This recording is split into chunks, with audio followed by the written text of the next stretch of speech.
बच्चों, तितलियां तो आपने जरूर देखी होंगी। कहाँ होती हैं तितलियां? फूलों के आसपास, जहाँ सुंदर फूल खिलते हैं, कलियां होती हैं, पौधे, पेड़ पौधे होते हैं, वहीं आसपास तितलियां मंडराती हैं।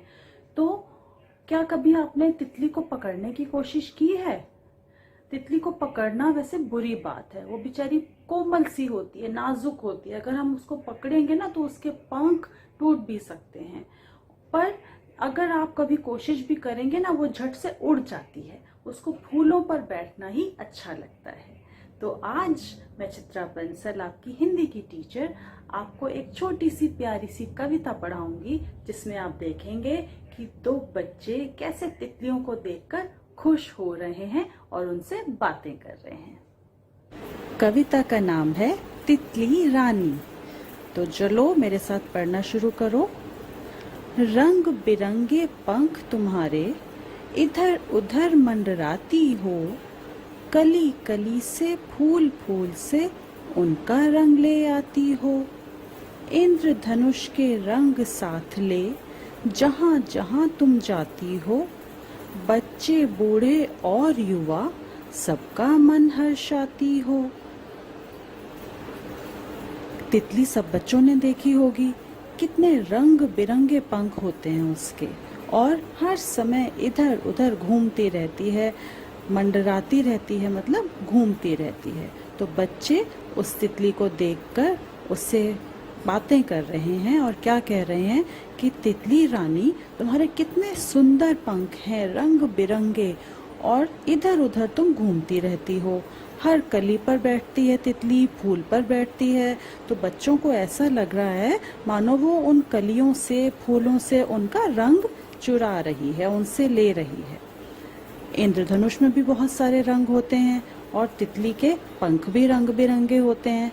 तो बच्चे उसको देखकर क्या कह रहे हैं कि इंद्रधनुष के रंग साथ ले जहाँ जहाँ तुम जाती हो। मतलब जैसे इंद्रधनुष के रंग होते हैं वैसे ही तुम्हारे रंग हैं, और उन रंगों के साथ तुम जहाँ जहाँ जाती हो, बच्चे बूढ़े और युवा, युवा मतलब जवान बच्चे जो होते हैं, उनका भी मन हर्षाती हो, मतलब खुश कर देती हो। यानी कि हर कोई, चाहे वो बच्चा हो, बूढ़ा हो या जवान हो, सभी तितली को देखकर, उसके सुंदर रंग बिरंगे पंखों को देखकर खुश होते हैं। सभी को तितली बहुत अच्छी लगती है। तो फूलों से उनका रंग कौन ले जाता है? तितली। और तितली ने किसके रंग ले रखे हैं? इंद्रधनुष के रंग। चलिए आगे बढ़ते हैं। तितली रानी, हमसे तुम रूठी हो क्यों? फूलों से तो बातें करती, हमसे दूर रहती हो क्यों?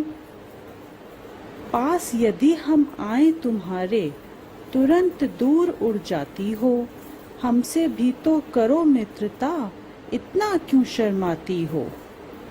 ऐसा क्यों कह रहे हैं बच्चे कि तितली उनसे रूठी हुई है? क्योंकि जैसे ही वो उसको पकड़ने के लिए अपना हाथ आगे बढ़ाते हैं, वो झट से उड़ती है और दूर चली जाती है। और वो ऐसा क्यों कह रहे हैं कि फूलों से बातें करती हो?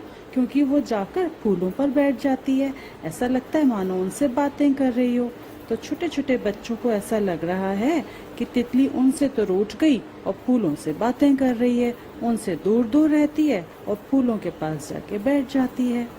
तो वो कह रहे हैं कि उदास हो रहे हैं बच्चे कि हम तुम्हारे पास आते हैं तो तुम तुरंत ही, मतलब जल्दी से दूर चली जाती हो, उड़ जाती हो। तो वो उनसे, तितली को कह रहे हैं कि तुम हमसे भी तो दोस्ती करो, मित्रता करो, इतना क्यों शर्माती हो? तो तुम शर्माती क्यों हो? हमसे क्यों घबराती हो? हम भी तुम्हारे दोस्त हैं। जैसे तुम फूलों से बातें करती हो वैसे ही हमसे भी बातें करो, हमारे पास भी आओ। तो इस तरह से सभी बच्चे तितली को देखकर खुश होते हैं और उससे बातें करना चाहते हैं, उसको हाथ में लेना चाहते हैं। पर तितली तो उनके हाथ ही नहीं आती है। उसको तो फूलों पर बैठना, कलियों पर बैठना ही अच्छा लगता है। तो अब आप भी कभी तितली को देखेंगे तो उससे बातें करने की कोशिश करना, देखना क्या वो भी आपसे बातें करती है। पर ध्यान रखना, दूर दूर से, पास जाओगे तो वो डर के उड़ जाएगी। और छूना तो बिल्कुल भी नहीं। छूने से क्या होता है, उसके नाजुक से पंख टूट भी सकते हैं।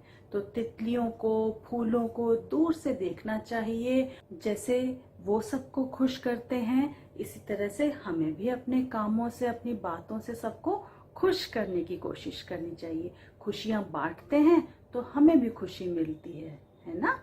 तो अब इस कविता को पढ़िए बार बार और याद करने की कोशिश कीजिए, और अपने घर में अपने भाई बहन, मम्मी पापा या दादा दादी किसी को भी सुनाइए।